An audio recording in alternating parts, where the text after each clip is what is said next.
గ్యాస్ట్రిక్తో బాధపడుతున్నారా? ఈ పొడి వాడుకున్నారనుకోండి, గ్యాస్ట్రిక్తో బాధపడే వాళ్ళకి చాలా బాగా ఉపయోగపడుతుందండి. హాయ్ అండి, బాగున్నారు అందరూని?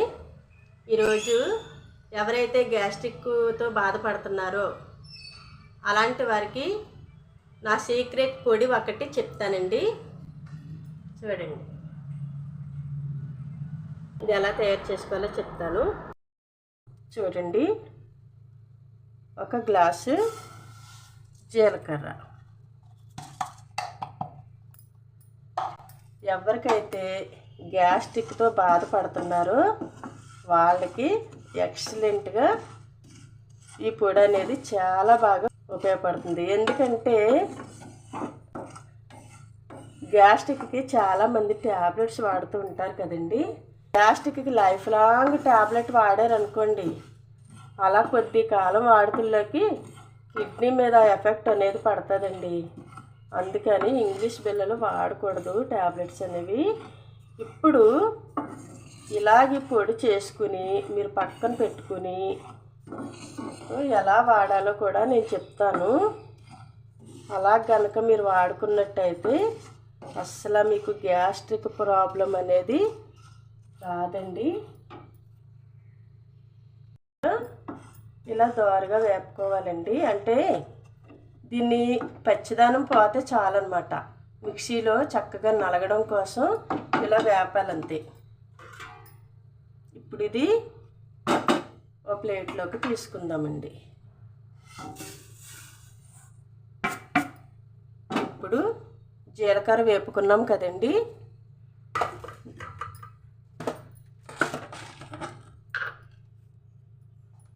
జీలకర్ర ఏ గ్లాస్తో అయితే వేసుకున్నామో ఇదే గ్లాస్తో ధనియాలు ఈక్వల్గా తీసుకోవాలి. రెండు కూడా ఈక్వల్గానేనండి, జీలకర్ర ధనియాలు ఈక్వల్గా తీసుకోవాలి.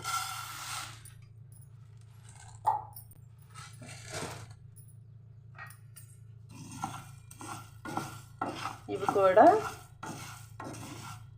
కొంచెం కమ్మటి వాసన వస్తుంది, అప్పటి వరకు వేపుకుందామండి. ఇలా వేపుకోవాలి, మాడకూడదండి. ఇప్పుడు వీటిని కూడా ఇదే కంచంలోకి తీసేసుకుందాం. జీలకర్ర ధనియాలు విడివిడిగా వేపుకున్నాం కదండి, వీటిని ఇలా కలిపేయచ్చు అన్నమాట. కలిపి మిక్సీ కొట్టుకోవాలి. ఇంకా ఏం వేపాలి అనేది చెప్తాను చూడండి. సోంపు అండి, ఇది కూడా సేమ్ క్వాలిటీ తీసుకోవాలి. ఇది కూడా సేమ్ అండి. అంటే జీలకర్ర ఒక గ్లాస్ అయితే ధనియాలు ఒక గ్లాసు, అలాగే సోంపు కూడా ఒక గ్లాసు. ఇది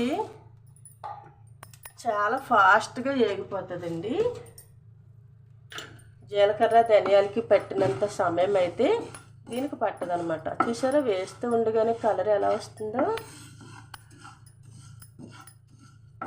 గ్యాస్ట్రిక్కి నెంబర్ 1 రెసిపీ అండి ఇది. చాలా బాగుంటుంది, చాలా బాగా తగ్గుతుందండి. ట్రై చేసి చూడండి. గ్యాస్ట్రిక్ ప్రాబ్లము లేని వాళ్ళంటూ ఇప్పుడు ఎవరూ లేరండి. అందరికీ గ్యాస్ట్రిక్ ప్రాబ్లమ్సే కదా. ఆ ప్రాబ్లం నుంచి ట్యాబ్లెట్ లేకుండా మనం బయటపడవచ్చు.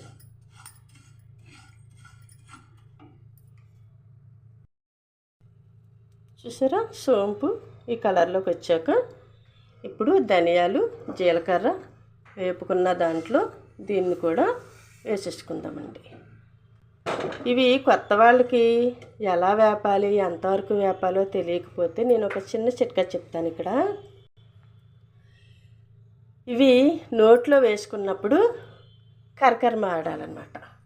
వామ్మండి, ఇది మాత్రం చూసారా ఎంత తక్కువ వేసుకుంటున్నామో. ఎందుకంటే ఇది ఒక స్పూన్ మాత్రమే వేసుకుంటే చాలన్నమాట. ఆ 3 అయితే ఈక్వల్గా వేసుకున్నాం, జీలకర్ర ధనియాలు సోంపు. ఇది మాత్రం ఒక్క స్పూన్ వేసుకుని దీన్ని కూడా ఇలా దోరగా వేపుకుని తీసేసుకుందామండి. ఇవి చల్లారిన తర్వాత మిక్సీ కొట్టుకుందాం.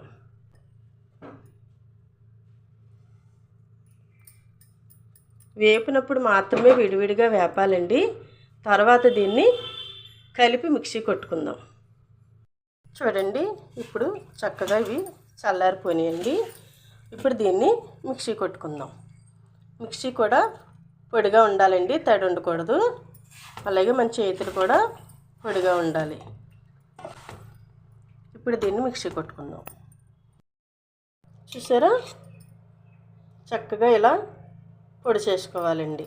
ఇలా పొడిలా చేసేసుకునండి ఒక దాంట్లో పెట్టుకున్నాము అంటే, నేనైతే ఇది 1 నెల వరకు చేసుకున్నానండి. ఇది ఓన్లీ గ్యాస్ట్రిక్ తోటే కాదండి, ఎవరైతే స్టమక్ తగ్గాలి అనుకుంటున్నారో వాళ్ళకు కూడా ఈ రెసిపీ చాలా బాగా ఉపయోగపడుతుంది. అలాగే కడుపులో మంట కానీ, లేదంటే అరుగుదల లేకపోవడం కానీ, ఇలాంటి ఏ ప్రాబ్లం అయినా సరే దీనికి చాలా బాగా తగ్గుతుంది. చూడండి ఎంత తీసుకోవాలి అనేది చెప్తాను. ఇది 2 విధాలుగా వాడుకోవచ్చు. 1 స్పూను నైట్ నానబెట్టుకుని తెల్లారి మరగబెట్టుకుని అలా కూడా తాగొచ్చు. లేదు అంటే హాట్ వాటర్ తాగే అలవాటు ఉంటుంది కదా చాలామందికి, అలాంటి వారైతే ఇలా 1 స్పూను నోట్లో వేసుకుని వాటర్ తాగితే సరిపోద్ది. నేను వేసుకుని చూపిస్తాను.